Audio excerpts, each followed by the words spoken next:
लेकिन क्या एफआईआई को लेकर चिंता है, क्योंकि जिस तरह से वो भाग भाग के निकले हैं लिटरली कि भूत पीछे पड़ा है, क्या 2025 में घर वापसी होगी? घर तो उनका उधर है। हम तो परदेश है उनके लिए।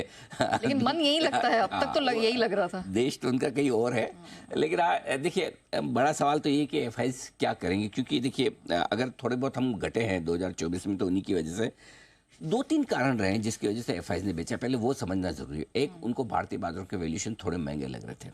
और महंगे लगने के पीछे ये कारण था कि जिस लेवल पे स्टॉक्स ट्रेड कर रहे हैं वैसी कंपनियों की कमाई शायद ना आए, और वैसा हुआ भी। एक्चुअली इस बार कंपनियों की कमाई धीमी पड़ेगी, ये हमारे से पहले एफआईआई ने अंदाजा लगाया।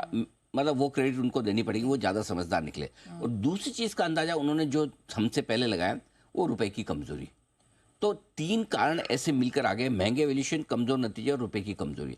ये तीनों मिलके जो है ना उन्होंने प्रेशर बनाया और उसकी वजह से एफआईआई ने बेचा। अब देखिए, घटने के बाद भारतीय बाजारों के वैल्यूएशन अब ठीक हो गए, वैल्यूएशन में समस्या नहीं है। न हमारे बाजार बहुत सस्ते न बहुत महंगे। रिजल्ट आपके एक तिमाही के बाद ठीक होना शुरू हो जाएंगे।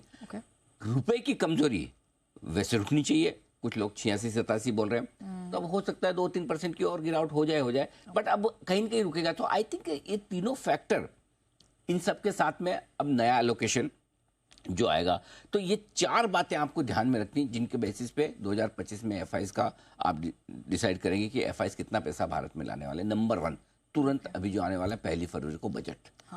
एफआईआई फिस्कल डिसिप्लिन देखना चाहते हैं, आपका वित्तीय अनुशासन क्या है। मतलब जो वित्त मंत्री जी कह रही हैं वित्तीय घाटे को लेकर वो कर रही कि नहीं। सो इस बार फिस्कल डेफिसिट का आंकड़ा कंट्रोल में रहना चाहिए, नंबर 1।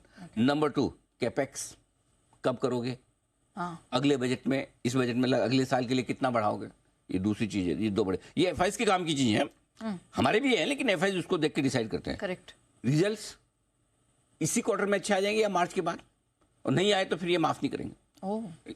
रिजल्ट्स अच्छे चाहिए। अब आपकी जीडीपी ग्रोथ भी ढीली हो, रिजल्ट भी अच्छे ना हो तो क्यों खरीदें? सही बात। करेक्ट। तो रिजल्ट, और सबसे बड़ी चीज एक और, जो शॉर्ट टर्म एफआईआई है, हॉट मनी वाले, चीन ने अगर बड़े सुधार कर दिए, कुछ ऐसा कर दिया, बड़े स्टिमुलस कर दिया, करा होगा जाना, होना जाना कुछ है नहीं है, वो बात की बात है।